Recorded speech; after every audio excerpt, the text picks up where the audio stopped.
Il fut abandonné à l'hôtel et épousa une femme sans abri.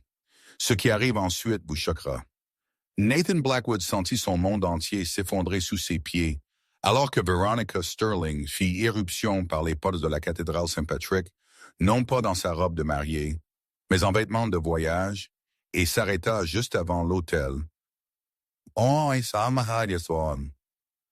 300 des figures les plus puissantes de la pègre de New York étaient assises, regardant dans un silence stupéfait.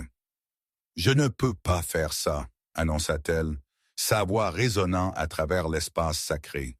« Je ne t'aime pas, Nathan. Je ne t'ai jamais aimé. » Avant qu'il ne puisse répondre, une autre figure apparut à l'entrée. Derek Morrison, son plus grand rival, l'homme qui avait essayé de détruire l'Empire Blackwood pendant des années, se tenait là avec un sourire en coin qui pouvait trancher l'acier. « Elle vient avec moi », cria Derek, tendant sa main vers Veronica. « Votre petite princesse a choisi un vrai homme. » Veronica retira la bague en diamant de son doigt, une bague valant plus que les maisons de la plupart des gens, et la jeta aux pieds de Nathan. Le son de son impact sur le sol de marbre résonna comme un coup de feu. « Au revoir, Nathan. » Elle descendit de l'allée, passa devant les invités stupéfaits, passa devant les arrangements floraux élaborés qui avaient coûté une fortune, et prit la main de Derek. Ensemble, ils disparurent dans une voiture qui les attendait, laissant derrière eux 300 témoins de la plus grande humiliation de Nathan Blackwood. Les jambes de Nathan tremblèrent. Ses mains, tenant toujours le bouquet de roses blanches destiné à sa fiancée, tremblaient d'un mélange de rage et d'incrédulité. L'homme le plus redouté de la côte et venait d'être publiquement détruit par la femme qu'il était censé épouser et son pire ennemi. Les chuchotements commencèrent immédiatement. Il pouvait sentir les yeux de chaque chef de la pègre, chaque associé, chaque soi-disant allié calculant ce que cela signifiait. Faiblesse, vulnérabilité, une opportunité. C'est alors qu'une voix douce coupa à travers le chaos. « Monsieur, j'ai vu ce qui s'est passé. » Nathan tourna brusquement la tête. Une femme se tenait près de l'entrée latérale de la cathédrale, comme si elle s'était matérialisée de nulle part. Ses cheveux châtains étaient ébouriffés, tirés en une simple queue de cheval. Ses vêtements étaient propres, mais visiblement usés, une veste bleue délavée au bord effiloché, un jean qui avait connu des jours meilleurs, et des baskets avec des trous près des orteils.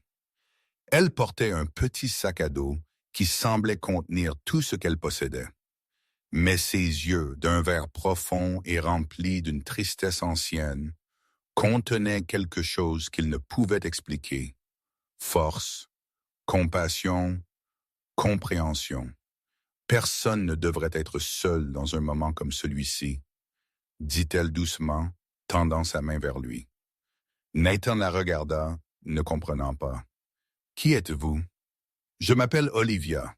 Je m'abritais de la pluie à l'arrière de l'église quand j'ai vu votre fiancée. » Elle marqua une pause, cherchant les mots justes. « Quand je l'ai vue partir, Olivia, » Nathan répéta le nom lentement, comme s'il testait comment il sonnait. « Pensez-vous que je devrais la suivre?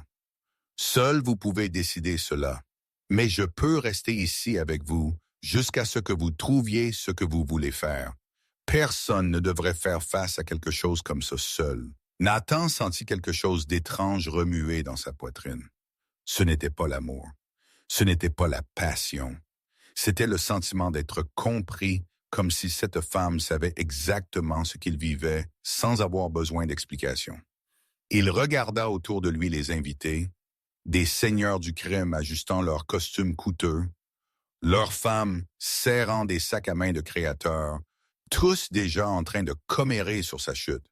Il regarda les décorations élaborées, les fleurs importées, l'orchestre qui avait été engagé pour jouer à sa réception, toute cette farce de bonheur qui lui avait coûté des millions. « Vous savez quelque chose, Olivia, » dit-il, tenant toujours le bouquet.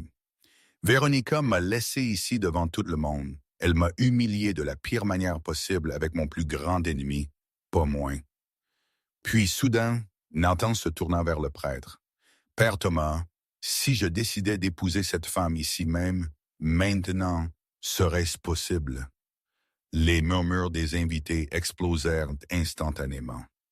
Margaret Blackwood, sa mère, la matriarche à la volonté de faire de la famille, cria depuis sa place. « Nathan, as-tu perdu la tête? » Mais Nathan ne l'entendit pas.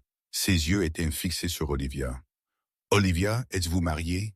Y a-t-il quelqu'un qui vous attend? »« Non, Monsieur Blackwood, je suis veuve. »« Alors, voulez-vous m'épouser maintenant, devant toutes les personnes? » Le silence tomba sur la cathédrale comme un lourd rideau. Olivia le regarda pendant plusieurs longues secondes. « Pourquoi feriez-vous cela? » demanda-t-elle. « Parce que je suis fatiguée d'être humiliée. Parce que je veux montrer à tout le monde ici que Nathan Blackwood ne reste pas à terre quand quelqu'un le renverse.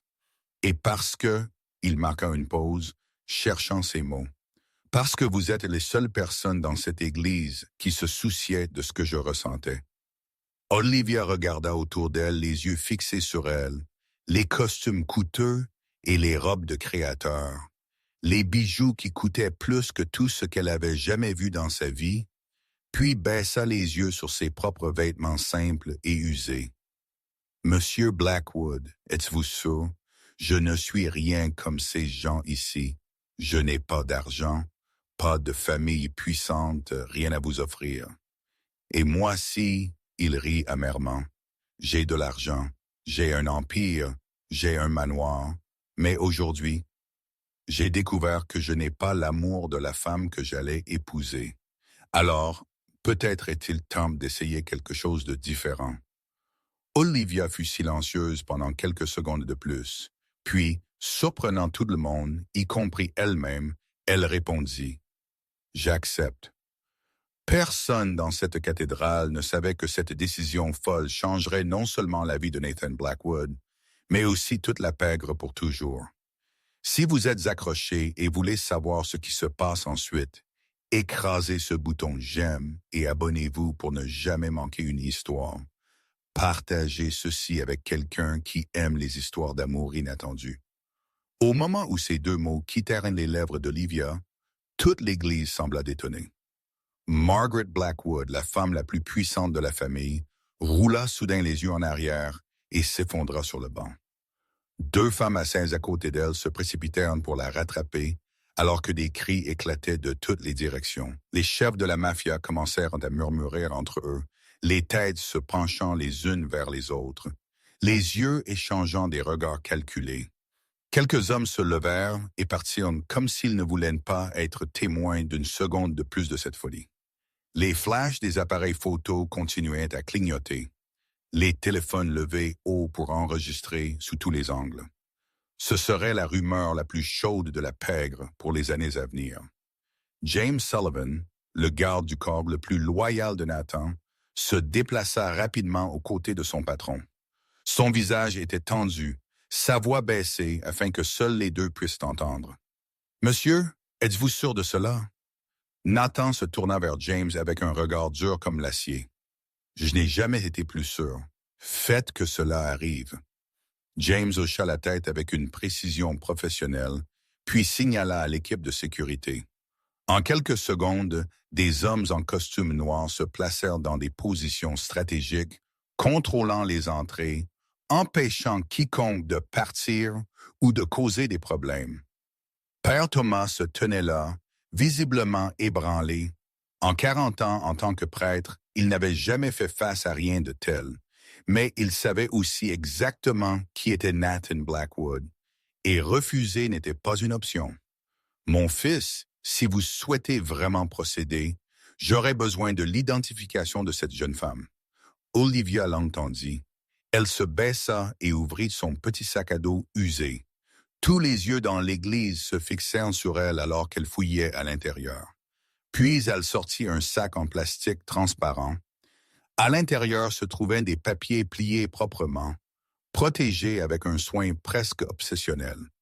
Ils étaient tout ce qui restait pour prouver qu'elle existait dans ce monde, et elle les avait gardés comme un trésor pendant 8 mois à errer dans les rues. Père Thomas prit les documents et les lut à voix haute, sa voix assez forte pour que ceux qui étaient proches l'entendent. Olivia Mary Hayes, 27 ans, née à Boston, veuve. Le murmure remonta de nouveau. Une veuve, une femme sans abri, et maintenant elle était sur le point de devenir la dame de l'Empire Blackwood. Père Thomas regarda Nathan une fois de plus, comme s'il lui offrait une dernière chance de se retirer, mais Nathan ne fit qu'un hochement de tête ferme et décisif.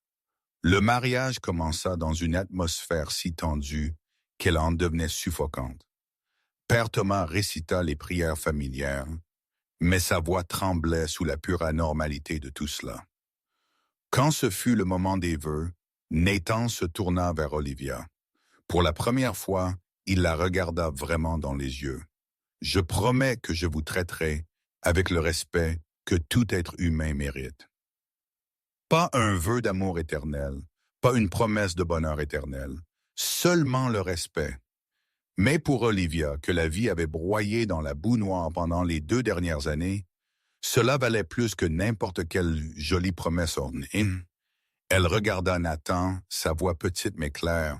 « Je promets que je serai loyal et honnête avec vous toujours. » Père Thomas compléta les rites, ses mots résonnant à travers l'Église. Le marié peut maintenant embrasser la mariée. Toute l'Église retint son souffle. 300 pères Dieu fixés sur les 2 personnes debout à l'autel. Ils attendaient de voir ce que Nathan Blackwood, l'infâme impitoyable chef de la mafia, ferait avec cette femme inconnue. Nathan s'approcha d'Olivia. Elle se tenait là, minuscule dans ses vieux vêtements usés contre le luxe scintillant autour d'elle. Et puis il fit quelque chose que personne n'attendait. Nathan se pencha et déposa un doux baiser sur le front d'Olivia. Pas ses lèvres, pas sa joue, son front. Un pur geste de respect de la part de l'homme que toute la pègre craignait. Olivia leva son regard vers lui, ses yeux verts scintillants d'un quelque chose difficile à lire. Peut-être la surprise, peut-être la gratitude, ou peut-être la première étincelle d'espoir après 2 ans de ténèbres. Depuis les bancs arrière, Rachel Blackwood regardait tout avec une curiosité ouverte. La sœur de Nathan ne cria pas comme leur mère, ne partit pas comme les autres invités. Elle resta simplement assise là, étudiant l'étrange femme avec un intérêt tranquille. Il y avait quelque chose chez Olivia que Rachel ne pouvait s'empêcher de regarder. S'éclaircit la gorge. Pas de pitié, une vraie curiosité. Père Thomas s'éclaircit la gorge, essayant de restaurer la dignité de la cérémonie. « Mesdames et messieurs, je vous présente Monsieur et Madame Blackwood. » Il n'y eut pas d'applaudissements, pas de cris de félicitations, seulement un lourd silence s'installant sur l'église comme une épaisse couverture.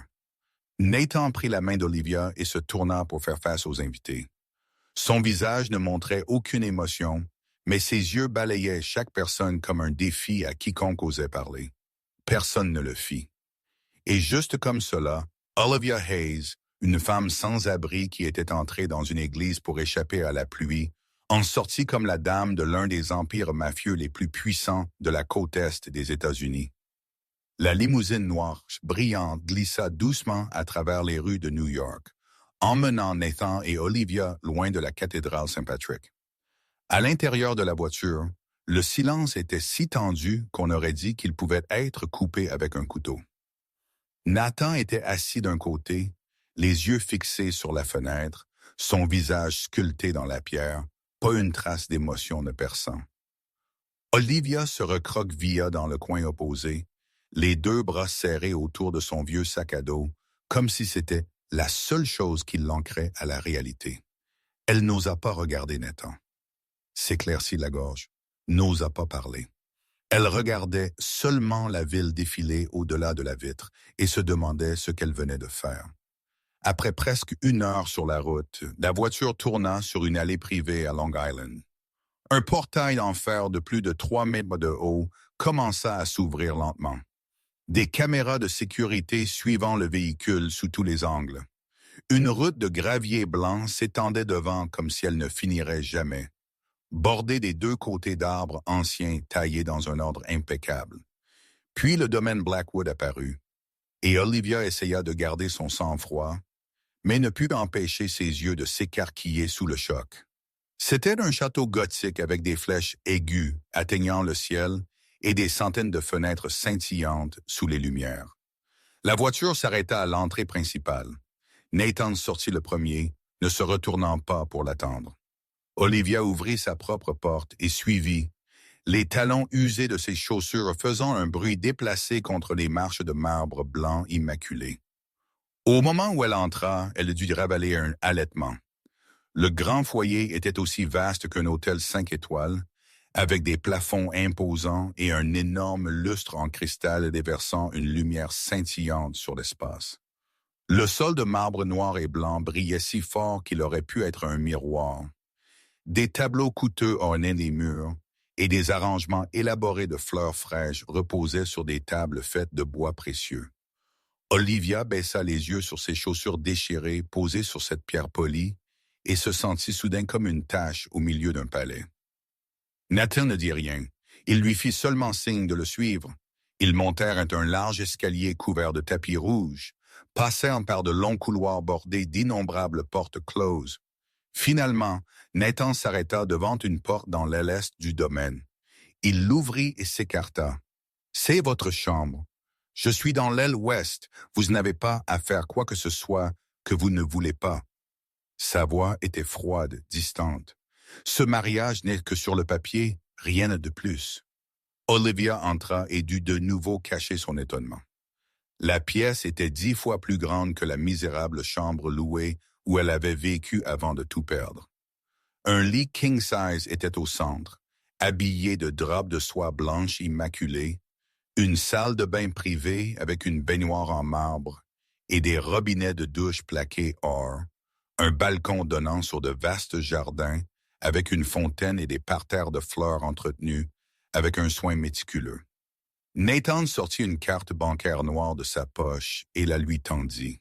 « Pour tout ce dont vous avez besoin. » Olivia regarda la carte puis leva les yeux vers lui. Elle secoua doucement la tête, mais avec une certitude tranquille. « Je n'ai pas besoin de votre argent, Monsieur Blackwood. » Le sourcil de Nathan se souleva légèrement. La première expression a traversé son visage depuis qu'ils avaient quitté l'église. « Alors, de quoi avez-vous besoin? » Olivia fut silencieuse un instant, puis répondit d'une voix douce comme un souffle. « Des vêtements propres, de l'eau chaude, c'est tout. » Nathan resta là pendant plusieurs secondes, sans dire un mot. Dans son esprit, l'image de Véronica surgit, vive comme si elle se tenait devant lui. Véronica avec des demandes qui ne finissaient jamais. Un nouveau sac à main chaque semaine. Des bijoux en diamant pour chaque anniversaire. Une voiture de sport chaque fois qu'elle s'ennuyait de l'ancienne. Et voici la femme qui venait de devenir sa femme.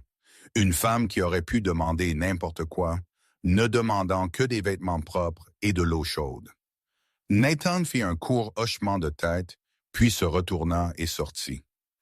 Il arrêta un domestique qui passait et ordonna que tout ce dont Olivia avait besoin soit préparé. Après cela, il ferma la porte et resta seul dans le couloir vide. Nathan fixa la porte scellée devant lui. Derrière elle se trouvait une complète étrangère, une femme qu'il avait épousée quelques heures auparavant. Il ne savait rien d'elle au-delà de son nom et du fait qu'elle était veuve. Il ne savait pas d'où elle venait, ce qu'elle avait enduré, ou pourquoi elle avait erré dans cette église à ce moment exact.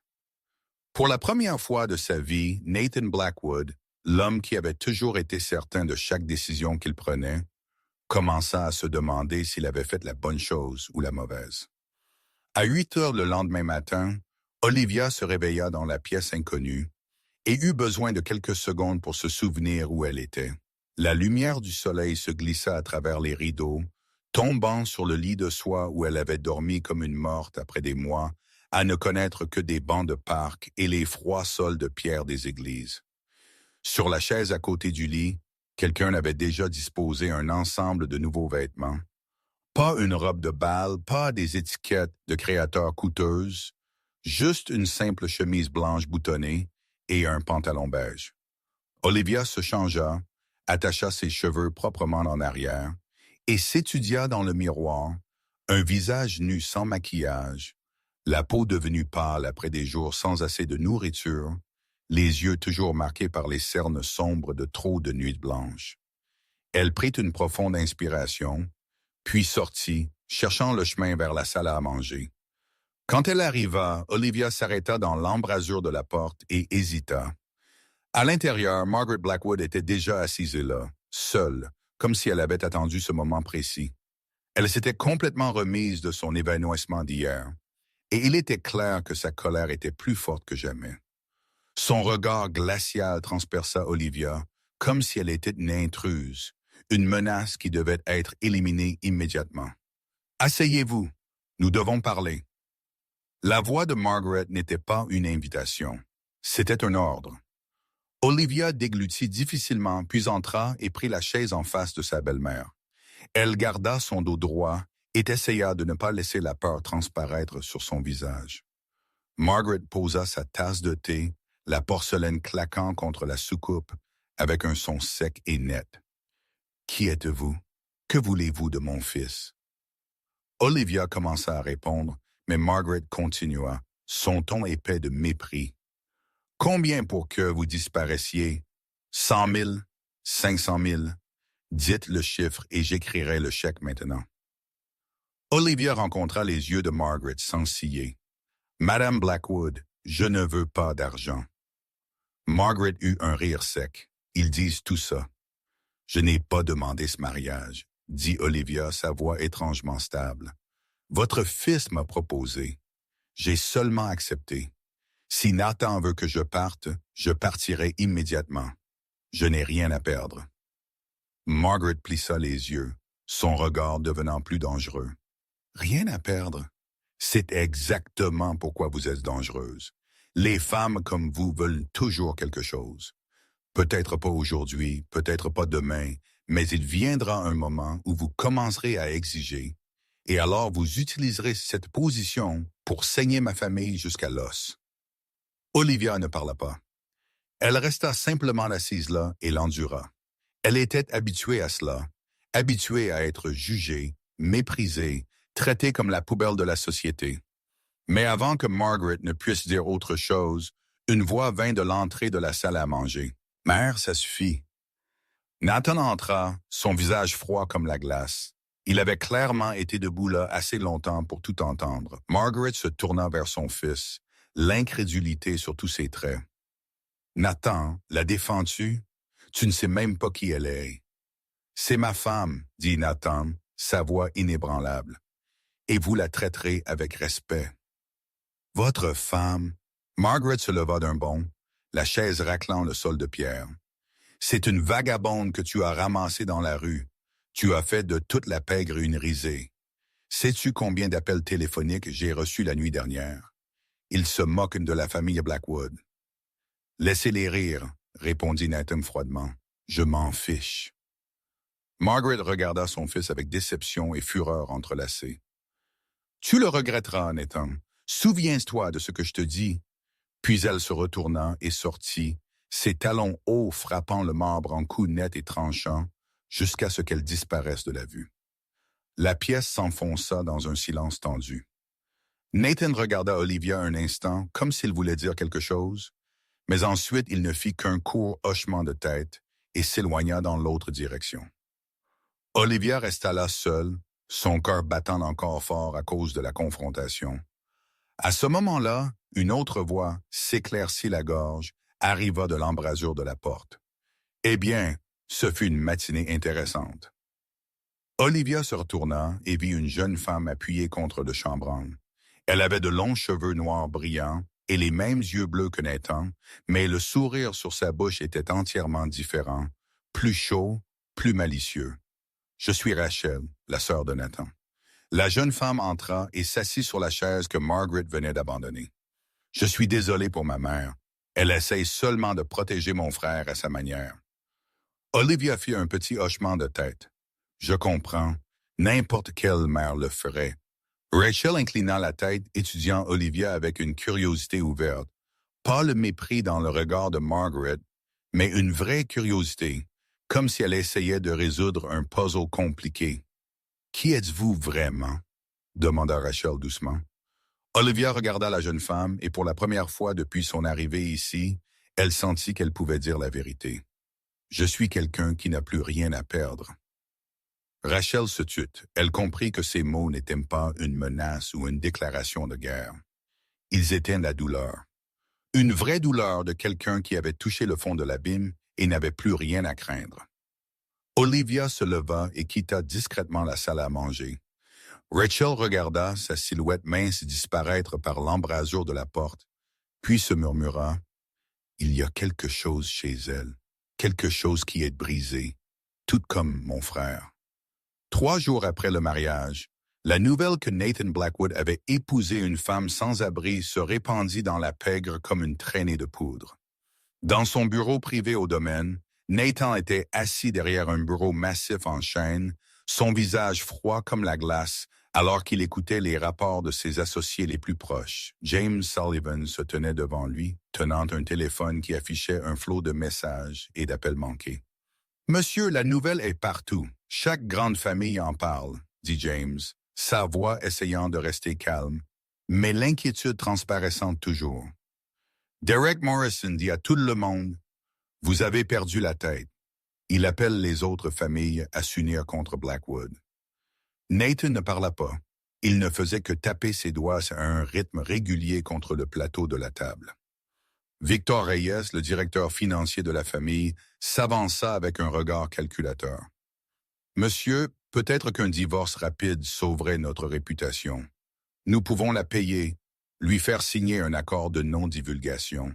Ce sera comme si cela n'était jamais arrivé. » Nathan leva la tête, son regard transperçant Victor et forçant l'homme à reculer. Puis, sans avertissement, Nathan frappa sa main sur le bureau, le son explosant à travers la pièce. « Je ne reviens jamais sur mes décisions. Jamais. » Sa voix était froide, mais elle portait une autorité absolue. Quiconque a un problème avec ma femme a un problème avec moi. À ce moment-là, le téléphone sur le bureau de Nathan vibra. Il jeta un coup d'œil à l'écran et reconnut le numéro de Tony Russo, un patron du New Jersey notoire pour sa bouche sale. Nathan passa un modem haut-parleur et répondit « Hey Blackwood, comment va la vie conjugale avec cette petite mendiante? » La voix de Russo retentit, dégoulinante de moquerie. « Elle demande déjà un autre bol de bouillie? » Son rire remplit la ligne. Nathan ne changea pas d'expression. Sa réponse fut si calme qu'elle était effrayante. « Appelez-la comme ça une fois de plus et j'enverrai votre langue à votre femme dans une boîte cadeau. » L'autre extrémité devint silencieuse. Silence total. Puis le bip sourd d'un appel déconnecté, alors que Russo raccrochait sans oser dire un autre mot. James Sullivan se tenait à proximité, regardant son patron avec un respect ouvert. Nathan Blackwood était toujours terrifiant, peut-être même plus terrifiant qu'avant. Pendant que la tempête faisait rage dans la pègre, Olivia en bas vivait un tout autre genre de vie. Après ce petit déjeuner tendu avec Margaret, passe à Endemol, mais elle ne voulait pas rester assise dans une pièce luxueuse comme une prisonnière en soi. Elle erra dans le domaine et finit par trouver son chemin vers la cuisine, où Maria, la cuisinière, préparait le déjeuner. « Puis-je aider avec quelque chose ?» demanda Olivia depuis l'embrasure de la porte. Maria se retourna, ses yeux s'écarquillant de surprise. « Madame, vous n'avez pas à faire ça. Vous êtes la femme de Monsieur Blackwood. » Olivia sourit faiblement et entra dans la cuisine. « J'ai besoin de faire quelque chose. Je ne suis pas habituée à rester immobile. » Et juste comme cela, Olivia commença à aider Maria à préparer la nourriture. Elle coupa des légumes, lava la vaisselle, essuya les comptoirs comme si c'était la chose la plus naturelle du monde. Pendant qu'elle travaillait, elle parla avec Maria, posa des questions sur sa famille, sur les petits-enfants que Maria mentionnait toujours.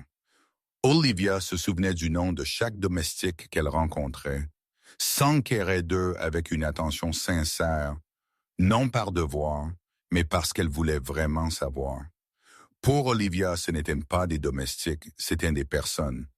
Cet après-midi-là, Olivia était assise dans le jardin quand un grand Golden Retriever courut vers elle. L'étiquette sur son collier lisait Max, elle s'abaissa sur l'herbe, caressa la fourrure dorée brillante de Max et le laissa lui lécher la main. Puis quelque chose comme un miracle se produisit. Pour la première fois depuis son arrivée à ce domaine, Olivia rit. Pas un sourire forcé, pas des politesses sociales, mais un vrai rire montant du plus profond de sa poitrine. Son rire clair et lumineux retentit alors que Max se retournait, mendiant qu'on lui gratte le ventre. Depuis la fenêtre du bureau du deuxième étage, Nathan était au milieu d'une réunion quand il s'arrêta soudainement. Il regarda dans le jardin et vit Olivia jouer avec Max. Le sourire sur son visage le retint en place. Elle ressemblait à une femme complètement différente de la fille triste et silencieuse qu'il avait rencontrée. James s'éclaircit la gorge pour lui rappeler, mais Nathan restait encore là quelques secondes avant de retourner à la réunion.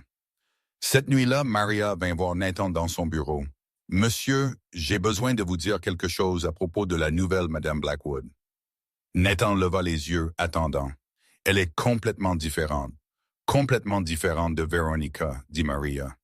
Sa sincérité était indéniable. Elle nous traite comme de la famille. Elle connaît le nom de tout le monde, demande des nouvelles de nos enfants, aide dans la cuisine sans une seule plainte. En 20 ans de travail pour la famille Blackwood, je n'ai jamais rencontré quelqu'un comme elle. » Nathan ne parla pas. Il ne fit qu'acquiescer, congédiant Maria. Mais en lui, une étrange curiosité commença à s'éveiller. Qui était cette femme? D'où venait-elle? Qu'est-ce qui l'avait transformée en quelqu'un errant dans les rues? Et pourquoi, même sans rien, ne lui demandait-elle rien? Cette nuit-là, Nathan prit une décision. Il appela un domestique et ordonna que le dîner soit préparé pour deux dans la salle à manger privée. Il voulait savoir qui était vraiment Olivia Hayes. Non par obligation ou responsabilité, mais parce que pour la première fois de sa vie, Nathan Blackwood était vraiment curieux à propos d'une femme. Une semaine après le mariage, Olivia reçut un message d'un domestique disant que Nathan voulait qu'elle descende dans la salle à manger privée pour dîner avec lui. Elle se changea pour la tenue la plus simple parmi les vêtements qui avaient été préparés dans son placard, puis descendit l'escalier, son cœur battant fort. La salle à manger privée de Nathan était dans l'aile ouest du domaine, beaucoup plus petite que la salle à manger principale. Pourtant, elle rayonnait toujours d'une sorte de luxe qui semblait presque suffocant. Quand Olivia entra, elle vit que la table avait été dressée avec une cérémonie soignée. Des bougies brûlant d'un doux scintillement, une bouteille de vin rouge coûteuse et des plats élégants si raffinés qu'elle ne connaissait même pas leur nom. Nathan était déjà assis là. Il se leva quand il la vit et lui fit signe de prendre la chaise en face de lui. Ce qui surprit le plus Olivia fut qu'il n'y avait pas de domestiques dans la pièce. Seuls les deux se faisant face dans le scintillement de la lumière des bougies. Le silence s'installa sur la pièce pendant les premières minutes. Aucun d'eux ne savait quoi dire. Ce n'était pas un dîner romantique entre deux amants, mais une rencontre entre deux étrangers liés par une décision impulsive. Olivia fixa la nourriture devant elle. Fine tranche de bœuf wagyu arrangée comme une œuvre d'art. Et elle ne put s'empêcher de penser à ses jours de faim dans la rue où elle avait dû fouiller les bennes à ordures derrière les restaurants pour les restes. La vie pouvait être cruellement ironique. Nathan fut celui qui rompit finalement le silence. « Vous n'avez pas à avoir peur de moi, Olivia. » Sa voix était Boss Edison. « Je sais ce que les gens disent de moi, de ce que je fais. » Olivia leva la tête et rencontra ses yeux. « Je n'ai pas peur de vous, Monsieur Blackwood. » Le sourcil de Nathan se souleva légèrement et un léger sourire passa sur sa bouche. « Nathan, appelez-moi simplement Nathan. » S'éclaircit la gorge. Olivia fit un petit hochement de tête et ensuite elle fit quelque chose que peut-être personne n'avait jamais osé faire devant Nathan Blackwood. Elle lui posa une vraie question. « Pourquoi êtes-vous devenu l'homme que vous êtes maintenant? » Nathan posa son verre de vin, la surprise vacillant dans ses yeux. Personne ne lui avait jamais demandé cela. Les gens le craignaient, le haïssaient ou voulaient l'utiliser. Personne ne se souciait du pourquoi. Il fut silencieux un instant. Puis il commença à parler d'une voix stable, comme s'il parlait de quelqu'un d'autre. « Mon père a été tué quand j'avais 15 ans. Une équipe rivale l'a embusqué juste devant notre maison. J'ai tout vu de la fenêtre de ma chambre. Nathan marqua une pause, prit une gorgée de vin. Ma mère a dû élever 2 enfants seuls. Rachel n'avait que 9 ans alors, et moi, le seul fils, j'ai dû prendre les rênes de l'empire de mon père pour protéger ma famille des gens qui voulaient nous engloutir tout entier. Il regarda Olivia sans détourner le regard. Je n'ai pas choisi cette vie. Cette vie m'a choisi. Olivia écouta, silencieuse. Et puis elle posa une question que Nathan n'avait probablement jamais entendue de personne. Avez-vous déjà voulu une vie différente? Nathan resta immobile. La question frappa comme une lame, perçant l'armure qu'il avait construite au cours des 20 dernières années. Il regarda dans les yeux d'Olivia, ses yeux verts profonds attendant sa réponse sans un soupçon de jugement. Le silence s'étira si longtemps qu'Olivia pensa qu'il ne répondrait pas. Mais alors Nathan parla, sa voix réduite à un murmure. Chaque jour, je veux une vie différente chaque jour. Il laissa échapper un lent souffle. Mais je n'ai pas le choix.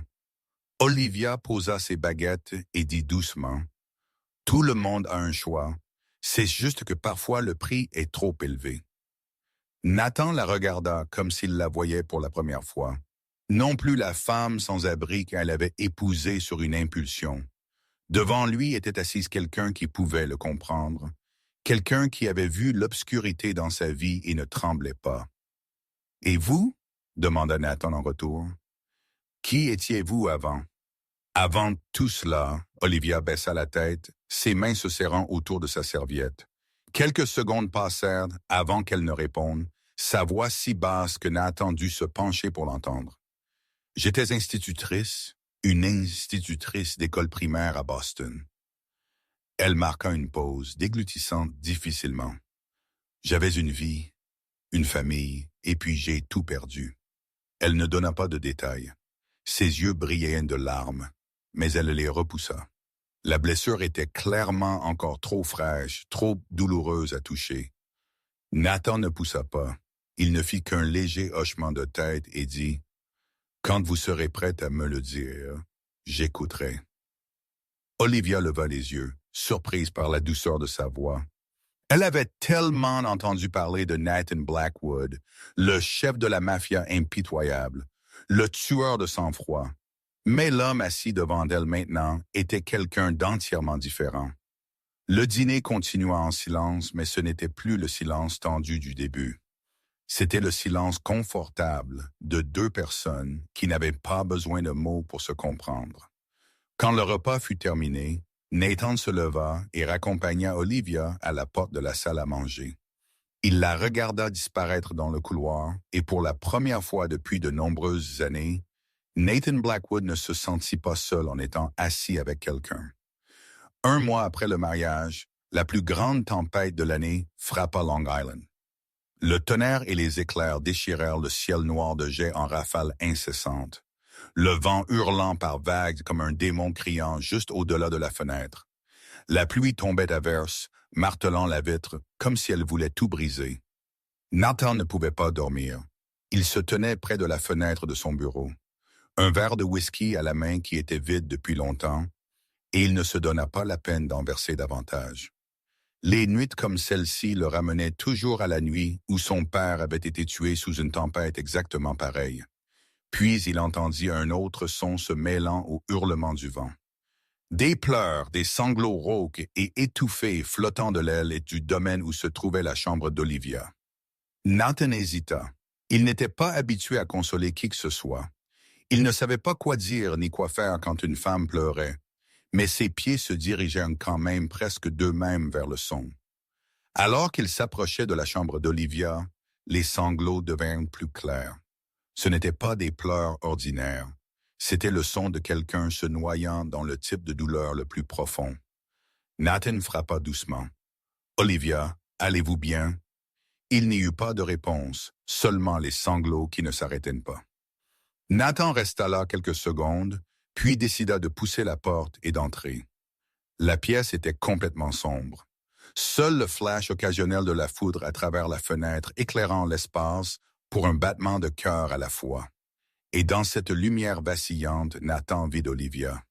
Elle était recroquevillée sur le sol, le dos contre le pied du lit, les deux bras serrés autour d'une petite photographie pressée contre sa poitrine. Tout son corps tremblait, des larmes coulaient sur son visage pâle. Nathan ne parla pas. Il s'abaissa simplement sur le sol à côté d'elle, le dos contre le pied du lit, laissant juste assez d'espace pour qu'elle sache qu'il était là sans envahir son monde. Ils restèrent assis comme ça, en silence pendant longtemps. Rien d'autre que le rugissement de la pluie et du vent dehors, et les sanglots d'Olivia commençant lentement à s'estomper. Puis elle commença à parler, sa voix tremblante, se brisant entre les respirations. « C'est Daniel, mon mari. » Elle tendit la photo pour que Nathan la voie.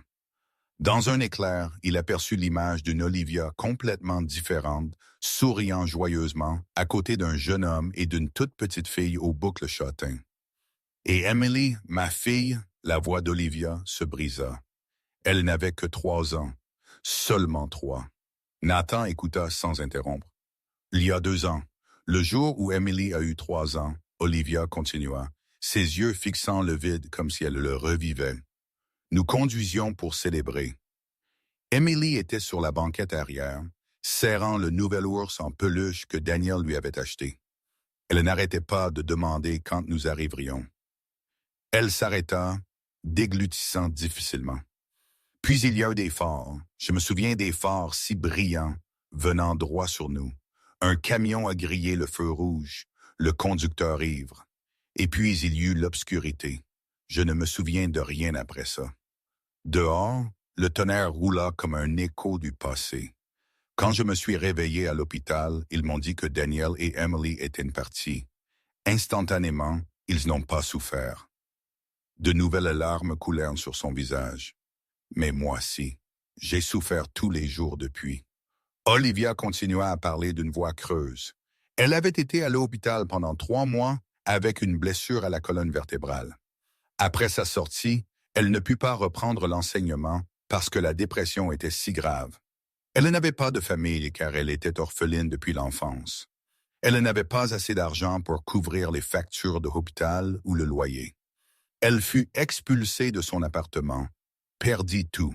8 mois à errer dans les rues, survivant grâce aux refuges et aux églises jusqu'au jour fatidique où elle entra dans la cathédrale Saint-Patrick pour échapper à la pluie.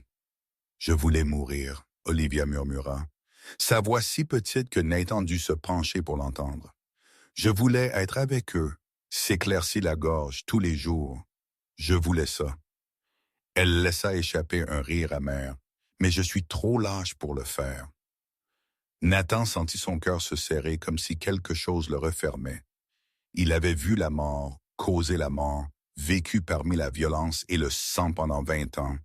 Mais la douleur d'Olivia, la douleur d'une mère qui avait perdu son enfant, d'une femme qui avait perdu son mari, était quelque chose qu'il n'avait jamais touché.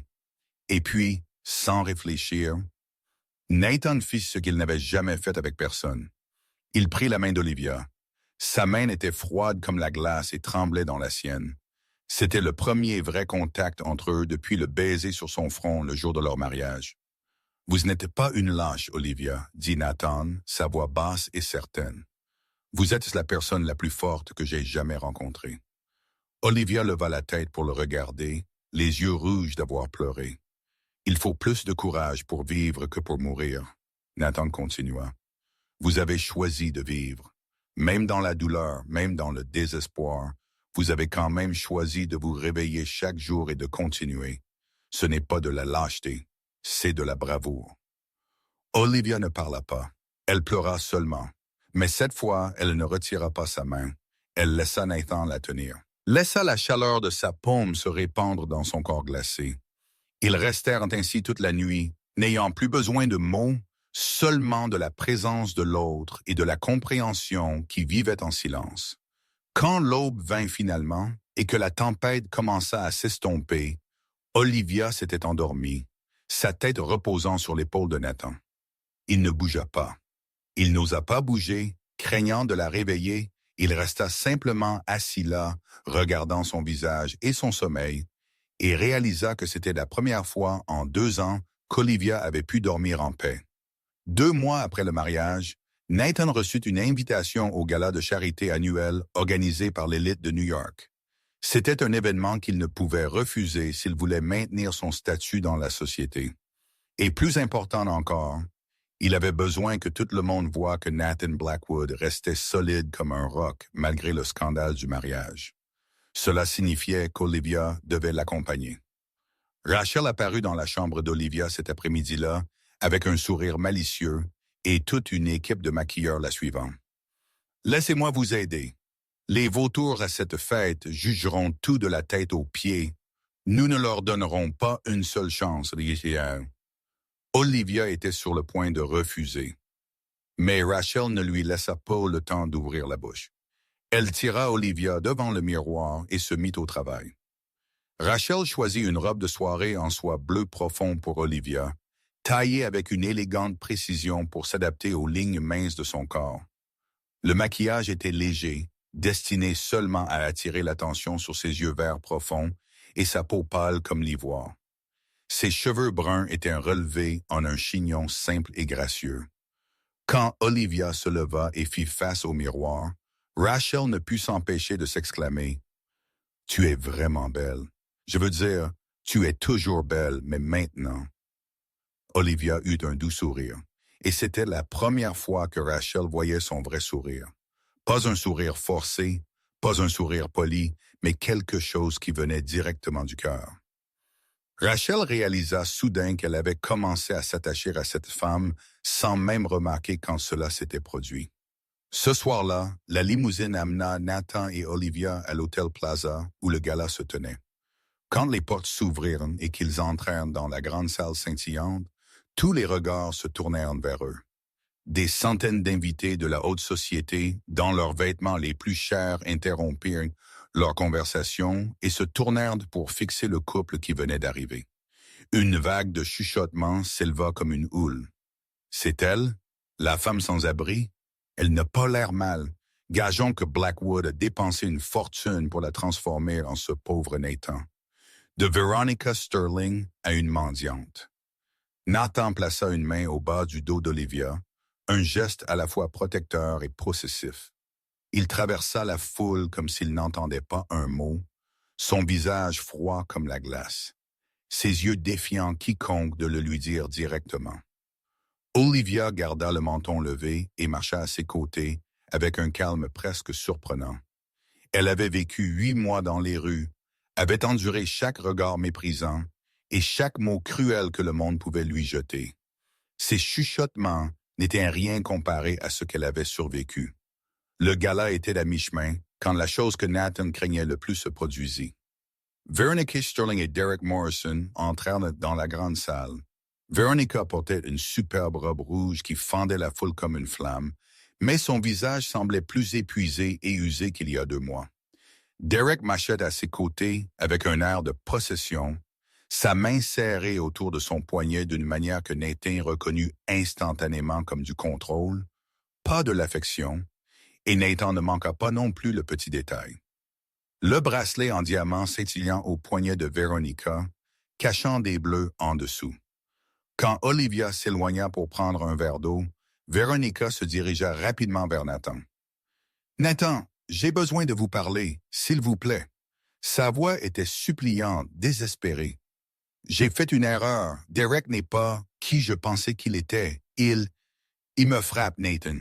Pouvez-vous me pardonner? » Nathan regarda Veronica avec des yeux comme de la glace. « Vous avez fait votre choix, Veronica. Vivez avec. Mais Nathan, j'ai une femme maintenant. » Il la coupa. Juste à ce moment, Olivia revint avec un verre d'eau à la main.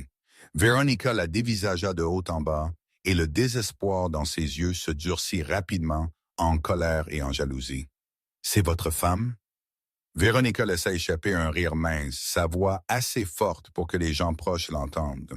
« Une mendiante dans une robe empruntée?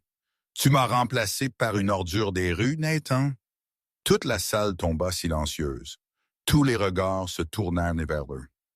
Olivia posa son verre sur la table la plus proche et rencontra le regard de Veronica de front.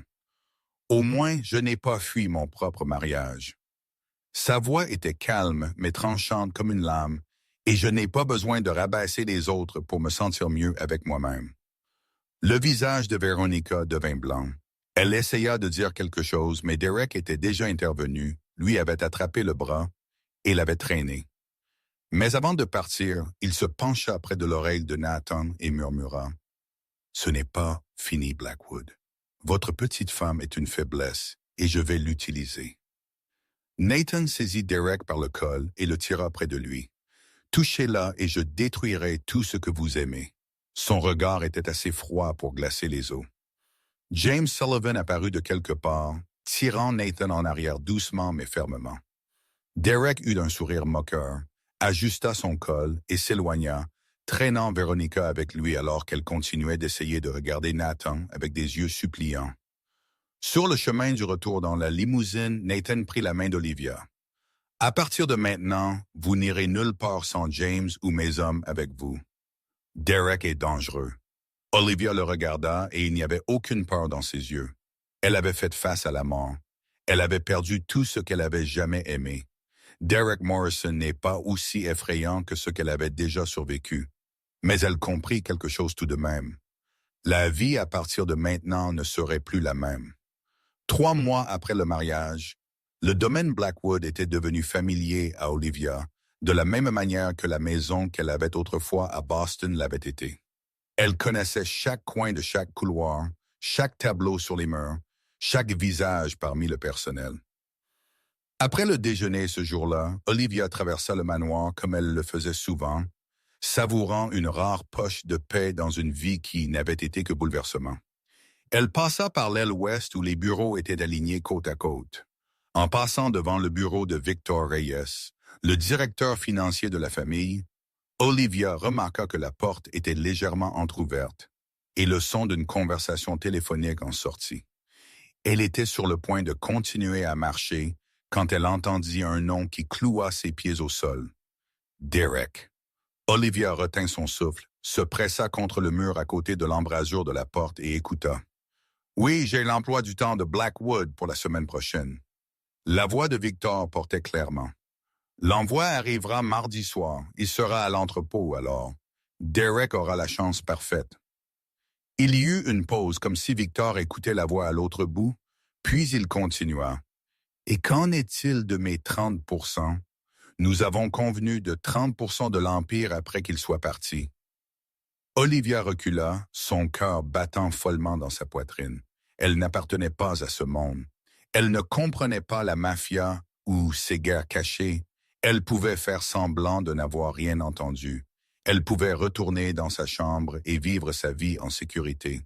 Mais alors elle se souvint de la nuit orageuse, se souvint de la main chaude de Nathan, tenant la sienne pendant qu'elle parlait de Daniel et Emily.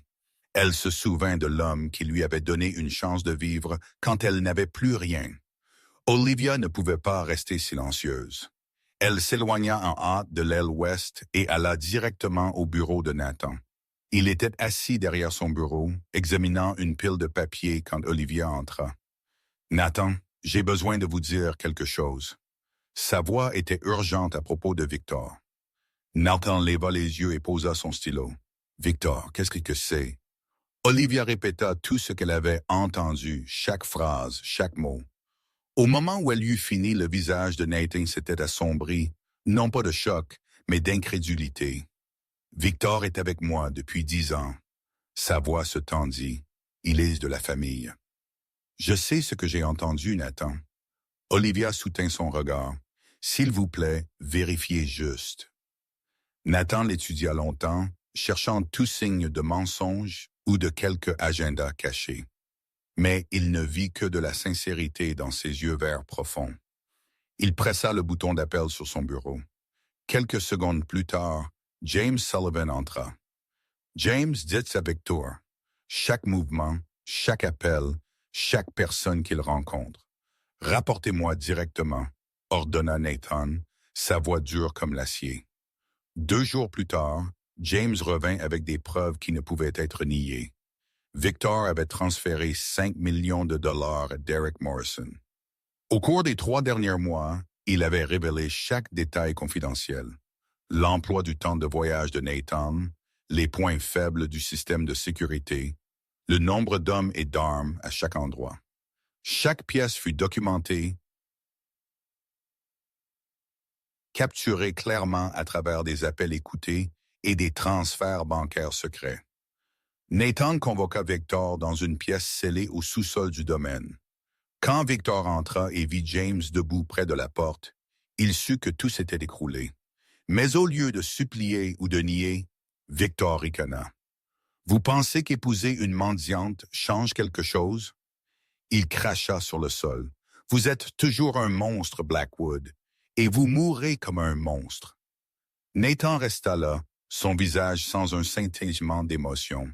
« Derek m'a donné ce que vous n'avez jamais fait, » Victor continua, sa voix amère. « Le respect, un futur. 10 ans j'ai travaillé pour vous comme un chien, et vous ne m'avez jamais traité comme un égal. » Nathan s'approcha, son regard si froid que l'air dans la pièce sembla geler. « 10 ans je vous ai fait confiance pendant 10 ans. C'est ainsi que vous le remboursez. » Ce furent les derniers mots que Nathan dit à Victor. Ce qui se passa ensuite dans cette pièce scellée ne fut connu de personne sauf de James Sullivan. Tout ce que quiconque s'éclaircit la gorge savait, c'est que Victor Reyes ne fut jamais revu. Cette nuit-là, Nathan alla dans la chambre d'Olivia. Elle était assise près de la fenêtre, lisant quand il entra. Olivia leva les yeux et vit quelque chose de différent dans les yeux de Nathan. Une douceur qu'elle n'avait jamais vue auparavant. « Vous avez sauvé ma vie, » dit Nathan, sa voix basse et sincère. Olivia posa le livre. « J'ai seulement fait la bonne chose. » « Non. » Nathan secoua la tête et s'approcha.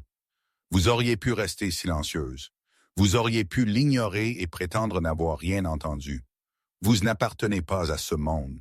Vous n'aviez aucune obligation de me prévenir. Mais vous avez choisi de parler. » Il marqua une pause et la regarda dans les yeux. « Pourquoi? » Olivia fut silencieuse un instant, puis répondit. « Parce que vous m'avez donné une chance quand personne d'autre ne l'a fait. Parce que vous êtes resté avec moi pendant la tempête toute la nuit et n'avez rien demandé. Parce que elle s'arrêta, ne sachant pas si elle devait continuer. Parce que je ne veux perdre personne d'autre. » Nathan regarda Olivia et à ce moment, tout changea. Elle n'était plus la femme sans abri qu'il avait épousée sur une impulsion. Elle n'était plus une femme sur le papier. Elle était la femme qui lui avait sauvé la vie. La femme qui avait choisi de rester avec lui sans lui devoir quoi que ce soit. Et Nathan commença à réaliser qu'Olivia Hayes comptait pour lui plus que quiconque qu'il n'avait jamais rencontré. Cette nuit-là, après s'être occupé de Victor, Nathan ne put pas dormir. Il resta debout dans le couloir sombre, son dos contre le mur froid, ses yeux fixés sur l'aile et où se trouvait la chambre d'Olivia. Le clair de lune se glissa à travers les fenêtres du couloir, projetant de longues ombres sur le sol de marbre. Dans son esprit, tout ce qui s'était passé depuis le mariage tournait et tournait comme un film qui ne finissait jamais. Ce jour-là, à l'église, l'étrangère aux yeux verts profonds lui avait tendu la main. La nuit de noces, quand elle n'avait demandé que des vêtements propres et de l'eau chaude. Le matin où elle avait affronté sa mère sans trembler. Son sourire alors qu'elle jouait avec Max dans le jardin. La nuit orageuse quand elle avait parlé de Daniel et Emily. Et aujourd'hui, quand elle lui avait sauvé la vie sans lui devoir quoi que ce soit, Nathan ne pouvait pas comprendre le sentiment qui gonflait dans sa poitrine. Il avait vécu 36 ans, avait connu d'innombrables femmes, avait eu Véronica à ses côtés pendant 3 ans. Mais personne, pas s'éclairci la gorge une seule fois, ne l'avait jamais fait se sentir comme ça, comme s'il se tenait au bord d'une falaise, et que le prochain pas changerait tout. Ses pieds le portèrent vers la chambre d'Olivia avant que son esprit ne puisse l'arrêter. Il s'arrêta à sa porte, hésita une seconde, puis frappa doucement. Puis-je entrer? La porte s'ouvrit, et Olivia se tenait là dans un simple ensemble de nuit blanc, ses cheveux lâches sur ses épaules. Elle semblait surprise de voir Nathan, mais elle recula pour le laisser entrer. Nathan se tenait au milieu de la pièce, ne sachant soudainement pas par où commencer. Lui, l'homme qui pouvait commander des centaines, qui pouvait négocier avec les hommes les plus dangereux sans ciller, se tenait maintenant devant une femme et ne trouvait pas ses mots. « Olivia, j'ai besoin de vous dire quelque chose. » Il parla enfin, sa voix basse, légèrement rauque. « Quand je vous ai épousé, c'était parce que ma fierté était blessée. Quand je vous ai gardé ici, c'était parce que j'étais têtu. » Olivia écouta en silence, ses yeux ne le quittant jamais. « Mais maintenant, » Nathan s'arrêta et prit une profonde inspiration.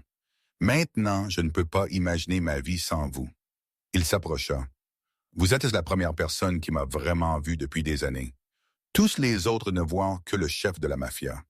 Le monstre, l'argent, le pouvoir. » Il se tenait devant elle à un seul pas. « Mais vous m'avez demandé si j'avais déjà voulu une vie différente. Personne ne m'a jamais demandé ça. Personne ne s'est jamais soucié. » Nathan prit la main d'Olivia, sa paume rugueuse se refermant autour de la sienne, petite. « Je tombe amoureux de vous, Olivia, et ça me fait peur. » Sa voix trembla. Pour la première fois de sa vie, Nathan Blackwood admit qu'il avait peur de quelque chose, parce que je ne sais pas aimer sans détruire. Les yeux d'Olivia brillaient de larmes. Elle ne retira pas sa main. Elle la serra plus fort. « Nathan, j'ai peur aussi. » Sa voix se brisa.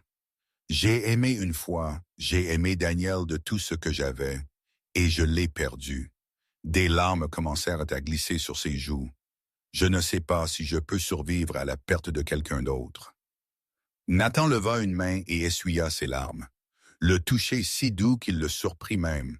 « Je ne peux pas promettre l'éternité. » Il dit la vérité. « Je vis une vie dangereuse. J'ai des ennemis partout. Je ne sais pas ce que demain apportera. » Il posa sa main contre sa joue, son pouce effleurant la douceur de sa peau. « Mais je peux vous promettre ceci. Chaque jour, j'essaierai d'être digne de vous. Jour après jour, c'est tout ce que je demande. » Olivia regarda dans les yeux de Nathan et vit ce que personne n'avait jamais vu. Pas le froid chef de la mafia, pas le tueur impitoyable, mais un homme debout devant elle avec son cœur grand ouvert, prêt à être refusé, prêt à être blessé. Elle vit une sincérité qu'elle pensait ne plus exister dans ce monde. Puis Olivia murmura, « Je veux essayer aussi. » Nathan se pencha lentement, lui donnant le temps de reculer si elle le voulait, mais Olivia ne recula pas. Elle leva son visage pour le rencontrer, et leurs lèvres se rencontrèrent pour la première fois.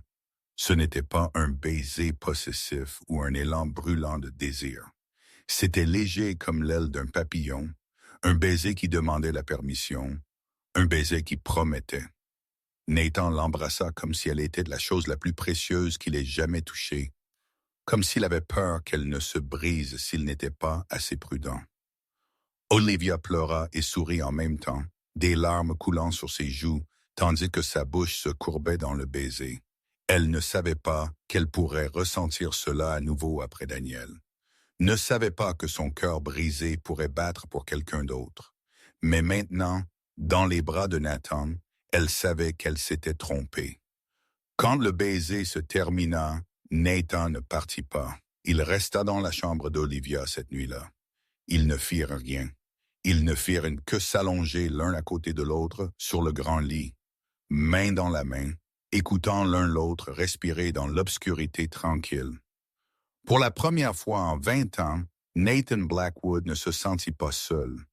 Pour la première fois en 2 ans, Olivia Hayes dormit sans cauchemar. Ils s'étaient trouvés l'un l'autre dans l'épave de leur vie.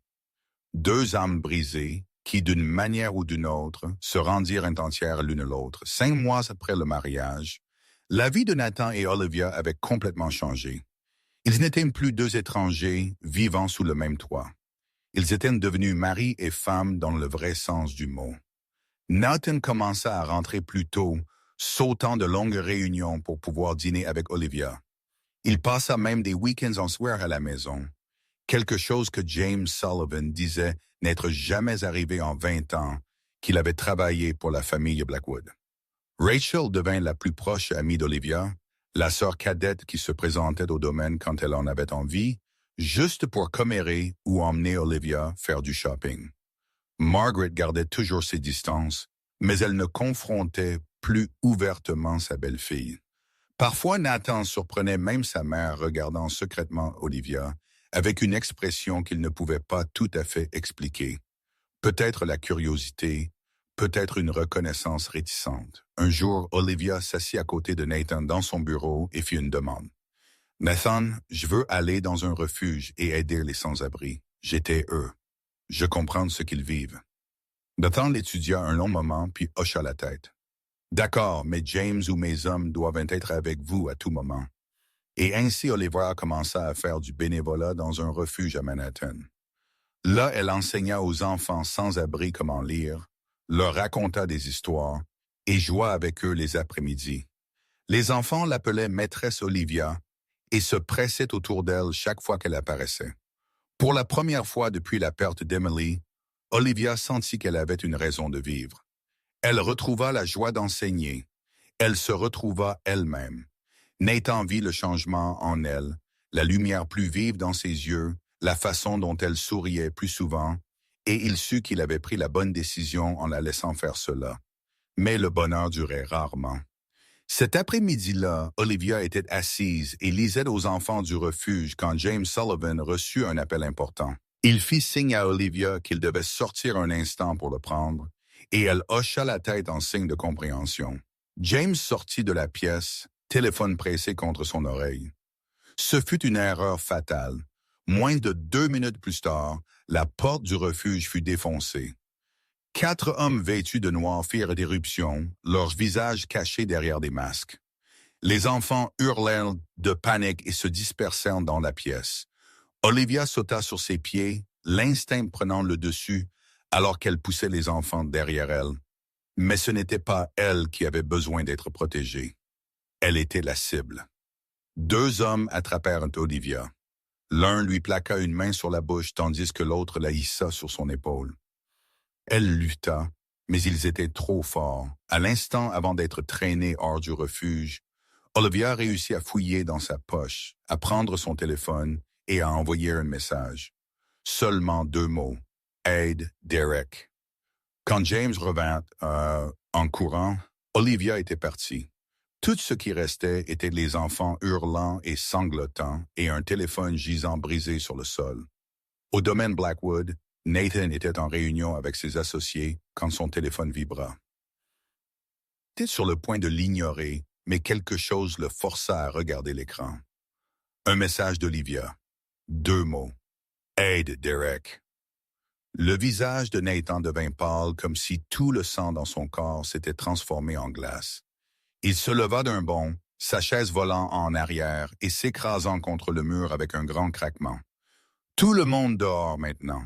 Sa voix tonna à travers la pièce, faisant tressaillir tout le monde, et se précipita pour obéir